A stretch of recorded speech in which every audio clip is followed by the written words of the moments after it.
Dans cette vidéo, nous allons à présent parler de choses un peu plus concrètes et nous allons voir comment installer un environnement de développement intégré, EDI en français ou IDE en anglais, qui va nous permettre de nous faciliter la tâche au quotidien en tant que programmeur. Et pour cela, il existe forcément beaucoup d'environnements de développement. L'idée ici n'est pas de les comparer. Il existe des environnements de développement qui sont utilisables avec divers langages, par exemple en C, en Python, etc. Il y a des environnements qui sont utilisables sur des plateformes différentes. Il y a des environnements qui sont plus ciblés vers un langage, vers une technologie donnée. Ici, je vous propose d'installer CodeBlocks, qui est relativement connu et apprécié par de nombreux programmeurs, notamment en C et en C++. Et justement, il est cross-platform, c'est-à-dire qu'on va pouvoir l'installer sous Mac OS X, Windows ou Linux. Et je vous invite donc à vous rendre sur le site officiel codeblocks.org pour ce faire. Et plus particulièrement, vous avez l'onglet Downloads et puis Download de Binary Release, où vous avez ici Windows, Linux 32-64 bits et Mac OS X. Choisissez donc la distribution ou le système qui vous convient. Pour moi, je suis sur Windows, je vais donc cliquer ici sur le fichier setup.exe et je vais le prendre sur sourceforge.net. Le téléchargement commence automatiquement. Je vais donc un petit peu accélérer la vidéo. Une fois CodeBlocks téléchargé, vous aurez simplement à l'exécuter, encore une fois suivant votre système, et ainsi l'installer. Alors pour moi sur Windows, je vais commencer par cliquer sur suivant. Je vais l'installer par défaut dans son chemin qui est proposé. Là encore, ça dépend de votre système. Il me dit que le dossier existe déjà parce que j'avais déjà installé CodeBlocks, aucun problème. On clique sur oui, on laisse le programme s'installer. On lance CodeBlocks, on termine l'installation. Et voici donc ce à quoi ressemblera CodeBlocks. Normalement, peu importe votre système, l'interface est assez standard et ressemble d'ailleurs à un environnement de développement lui aussi standard. Vous avez en fait sur la partie centrale la page, la fenêtre où vous allez taper votre code.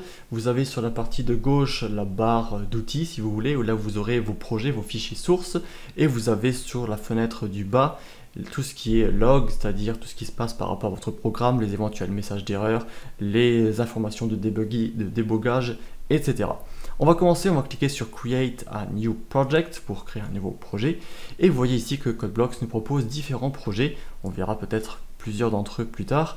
Mais ici, vous voyez qu'on va choisir le fameux standard, l'application console, et on va donc cliquer sur Go. On aura donc systématiquement un petit utilitaire qui va s'ouvrir pour nous demander ce qu'on veut faire plus précisément dans cette application console.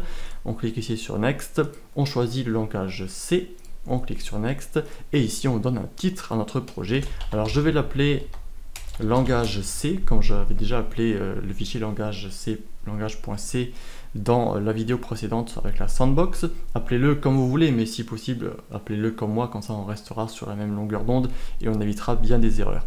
Cliquez ensuite ici sur le bouton parcourir, choisissez un dossier stable où vous allez simplement sauvegarder votre projet et vos fichiers sources.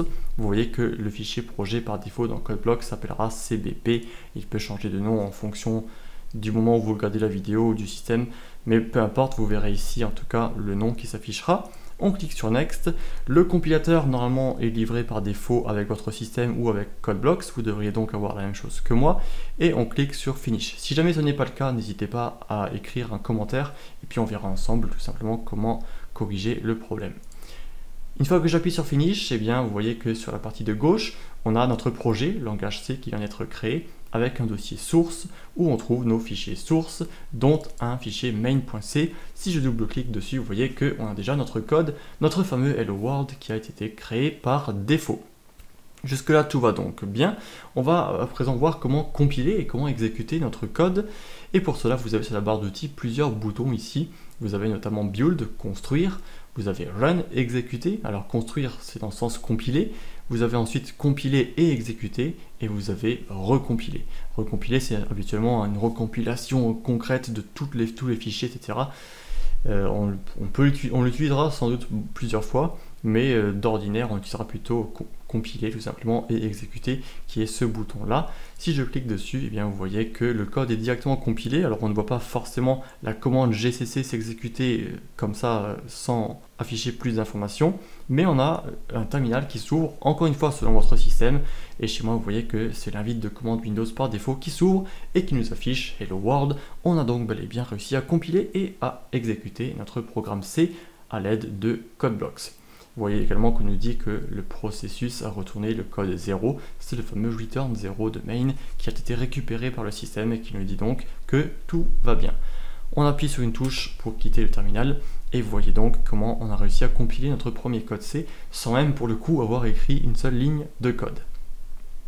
Mais ça va changer, on va justement écrire notre première ligne de code par rapport à ce nouvel environnement de développement. Vous pouvez bien sûr recopier ce qu'on avait vu dans la vidéo précédente dans la sandbox, l'essayer sur CodeBlocks, ça devrait fonctionner sans aucun souci. Mais pour garder une interface un peu plus claire, je vais continuer par rapport justement à la vidéo précédente en ajoutant quelques concepts fondamentaux utiles par rapport à notre langage C et notamment par rapport aux entrées utilisateurs. Les entrées utilisateurs, qu'on appelle également les inputs en anglais, eh bien, sont forcément utiles puisque notre programme, on souhaite lui ajouter un petit peu d'interactivité. C'est bien un programme qui fait quelque chose tout simplement qui s'affiche à l'écran lorsqu'on exécute, mais souvent on aurait besoin de demander quelque chose par exemple à l'utilisateur. Pour ce faire, on a plusieurs façons de faire forcément, mais on va commencer par afficher un message avec printf. Vous voyez d'ailleurs que si je tape printf, eh bien CodeBlocks m'affiche le prototype de la fonction et quelques informations utiles sur celle-ci. Il m'auto-complète également le code, notamment les parenthèses, et bien sûr la coloration syntaxique nous aide à y voir plus clair. C'est le but, en fin de compte, l'un des buts d'un environnement de développement. On va donc avec la fonction printf demander quelque chose, par exemple donner un chiffre entre 1 et 5. 2 points, et on fait un retour à la ligne avec le caractère spécial \n. On n'oublie pas le point virgule à la fin, et à présent on va donc demander quelque chose. Pour ce faire, on va commencer avec la fonction scanf, qui ressemble à la fonction printf, et qui s'utilise à peu près de la même manière, où on va dans un premier temps demander en tant que chaîne de caractères, on va justement demander une information à l'utilisateur. Pour ce faire, vu qu'on demande un chiffre, n'oublions pas qu'on avait vu avec printf qu'on pouvait taper %d pour faire référence à une variable de type entier. C'est donc très bien, si on veut une chaîne de caractères, on peut faire %s, si on veut un nombre à virgule, %f, etc. On demande donc un chiffre, ça c'est très bon, et cette fois-ci on veut récupérer ce chiffre quelque part. Pour le coup, si on fait scanf comme ça, il nous faut l'information. Il faut qu'on récupère l'information pour pouvoir l'utiliser. Et forcément, pour récupérer l'information, le meilleur moyen, c'est d'utiliser une variable. On va donc utiliser d'abord une variable, et puisqu'on a mis un %d, puisqu'on demande un chiffre, on va faire une variable de type int, nombre entier. On va l'appeler par exemple, alors input, pour rester standard par rapport à l'anglais, c'est bien l'entrée utilisateur que l'on va définir. On va appeler la variable, alors on peut par défaut lui donner la valeur 0 ou aucune valeur, peu importe. Ici, le fait de l'appeler 0, ça peut nous servir parce qu'on nous dit entre 1 et 5, et donc par défaut ça sera 0, ça ne sera donc pas dans l'intervalle, si jamais on pourra toujours utiliser cette information plus tard dans le code. Donc dans scanf, ensuite, après notre %d, on met une virgule, le deuxième paramètre, qui lui nous demande simplement le nom de variable dans lequel on va mettre l'entrée utilisateur, donc notre chiffre. Et là, de façon naïve, on dirait, bon, ouais, on met input, comme ça on le met dans la variable input. Mais comme on est en langage C et que on est plus proche du système et donc de la complication, ça ne suffit pas, ça marche très bien avec la fonction printf, mais nous, ce qu'on veut, c'est mettre l'entrée, donc le chiffre, par exemple 4, dans la variable à l'aide de la fonction scanf. Et puisqu'on n'a pas de égal dans la fonction scanf, eh bien on va utiliser ce qu'on appelle l'adresse mémoire de la variable input. Pour accéder à l'adresse, on va taper un et, un esperluette, un caractère esperluette devant le input. Ça veut dire au système, il faut aller à l'adresse mémoire de la variable input pour lui donner la valeur entrée par l'utilisateur. On n'en a pas encore parlé jusqu'ici, c'est un concept assez compliqué du langage C, on y reviendra plus tard. Pour l'instant, vous pouvez vous contenter de cela. On met une valeur à l'adresse en utilisant l'adresse mémoire de la variable input. Et ensuite on peut faire printf et dire vous avez entré, et puis on met %d de nouveau, on garde notre \n et on va mettre ici input. On n'est plus l'adresse de l'input puisque cette fois-ci on va juste récupérer la valeur qui sera déjà dans la variable input grâce à la fonction scanf. Voilà donc comment faire. On va compiler et exécuter notre code et vous voyez que le terminal nous dit donner un chiffre entre 1 et 5, mettons par exemple 4, et on nous dit vous avez entré 4, à cela près que sous Windows du moins, si vous avez des accents dans votre texte, eh bien vous aurez sans doute des problèmes d'encodage. Alors là on va pour l'instant ignorer ça, c'est assez problématique sous Windows, mais ce n'est pas bien grave, on va au pire taper un E tout simplement pour l'instant. Vous voyez en tout cas que ça a fonctionné. Alors je vais quitter, je vais ici mettre un E, et je vais réexécuter mon code, je vais recompiler, réexécuter, et regardez si je mets 6, eh bien on me dit vous avez entré 6. Puisque on a beau demander en tant que chaîne de caractères d'entrer un nombre entre 1 et 5, l'utilisateur peut très bien mettre n'importe quel autre chiffre.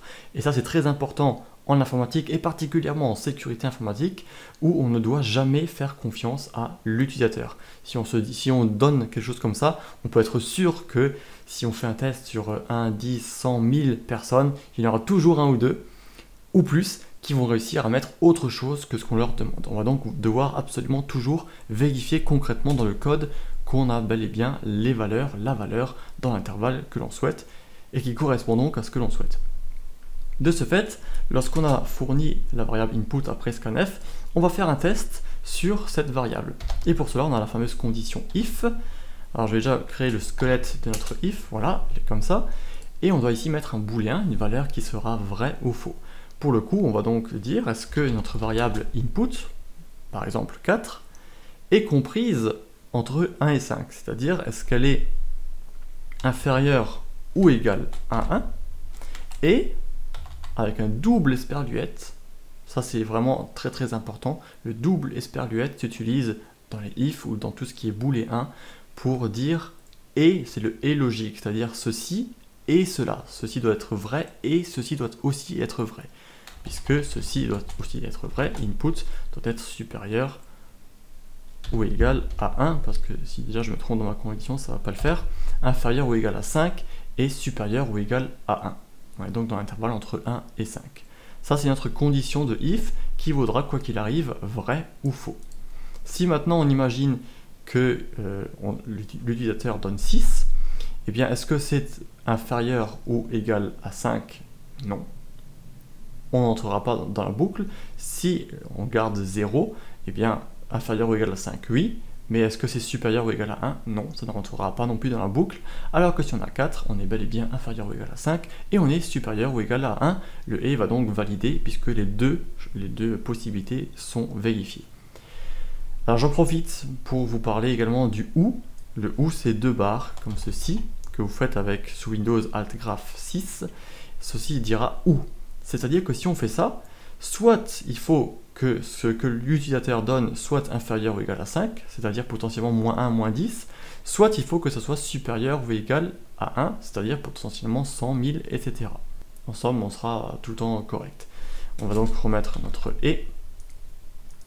Et chose également que je souhaite vous mentionner par rapport à ça, c'est comment fait-on un égal. Si maintenant on dit donner le chiffre 1, comment est-ce qu'on teste si c'est égal à 1? Bien, je vais vous faire la démonstration juste en dessous, on va refaire notre squelette de if. Eh bien on dirait input égale 1. Le problème c'est que le égal, vous voyez qu'il est déjà pris pour l'assignement. On a déjà utilisé le égal pour dire notre variable est égale, la valeur de la variable devient 0. Si on dit donc ceci, ça sera valide au niveau du système, on dira ok, input est égal à 1. La condition sera sans doute vraie par défaut puisque l'assignement sera réussi. Donc le code est très très risqué, il posera certainement beaucoup de problèmes parce qu'en fait ce qu'il ne fait c'est qu'il ne teste pas si input est égal à 1, il donne la valeur 1 à input. Pour faire le test, le est égal à, eh bien on a mis un double égal tout simplement puisque il fallait trouver autre chose pour faire cette comparaison. Voilà donc comment on fait. Avec le if, vous avez le inférieur ou égal, vous avez le inférieur strict comme ceci, vous avez le supérieur ou égal ou le supérieur strict comme ceci. Et vous avez le égal égal qui veut dire est égal à. Très important à noter.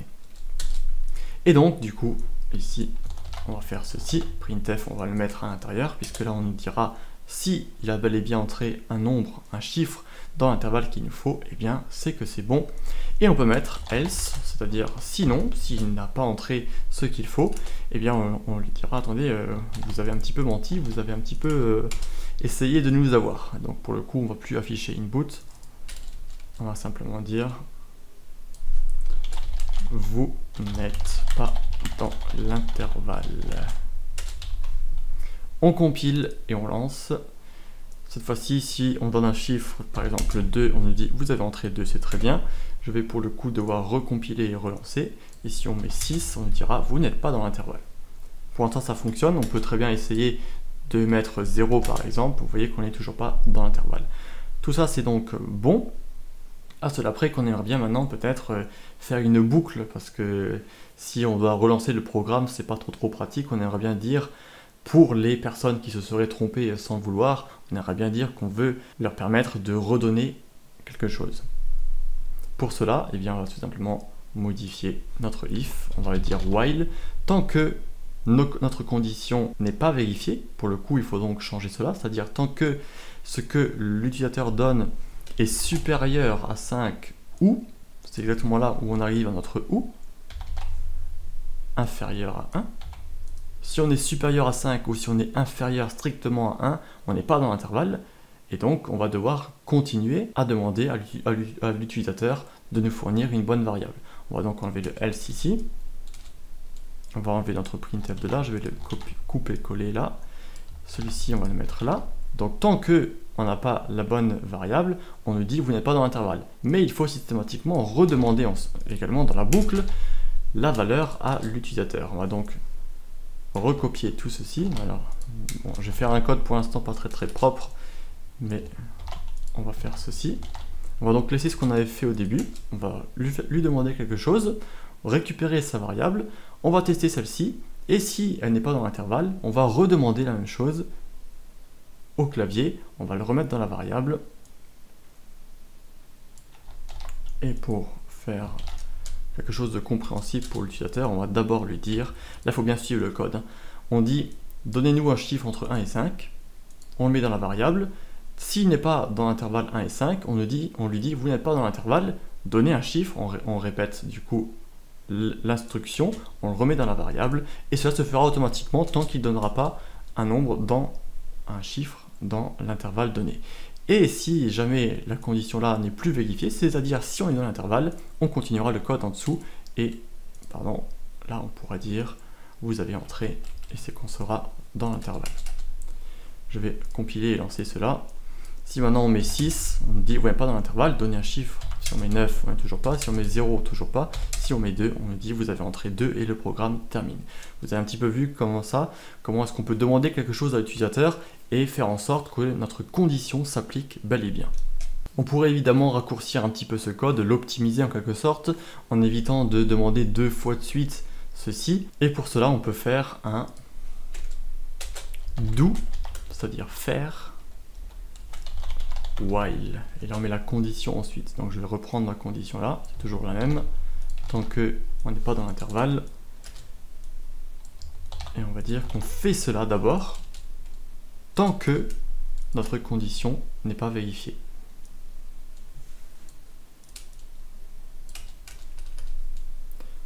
Voilà, on va récupérer notre variable, je vais la remettre au-dessus. Scanf on là. Et vous voyez qu'on arrive à bien raccourcir notre code. Et je vais du coup vous l'expliquer. On redéclare de nouveau notre variable comme on l'a fait précédemment. On dit de demander un chiffre entre 1 et 5 à l'utilisateur, de le mettre dans la variable input, et de faire ceci tant que notre variable input n'est pas dans l'intervalle donné.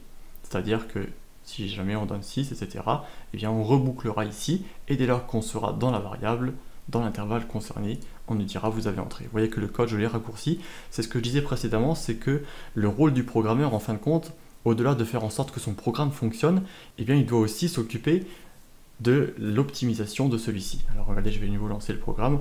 Alors certes, on n'aura pas exactement le même texte qui s'affichera qu'auparavant, mais pour l'utilisateur, ce sera tout à fait compréhensible. Alors vous voyez ici que quand je compile, si j'ai une erreur, on a un petit carré rouge qui s'affiche au niveau de la ligne concernée, et en bas, alors je vais peut-être un petit peu agrandir la fenêtre, vous voyez, on nous dit, dans la fonction main, erreur, on attend un point virgule avant printf, et on nous dit qu'il y a eu une erreur. Tout simplement parce que notre do while demande ici un point virgule à la fin, sans quoi, eh bien, il ne pourra pas compiler. Ouais, maintenant, je vais recompiler. Donner un chiffre entre 1 et 5, 6. On nous dit non, donner un chiffre entre 1 et 5. 9, toujours pas. 8, toujours pas. 0, toujours pas. Décidément, moins 1, toujours pas. 4, alors on va même peut-être mettre 5, puisque c'est entre 1 et 5 inclus. Vous avez entré 5. Voilà donc comment on fait un programme classique qui traite les entrées utilisateurs et qui le fait de façon logique et optimisée.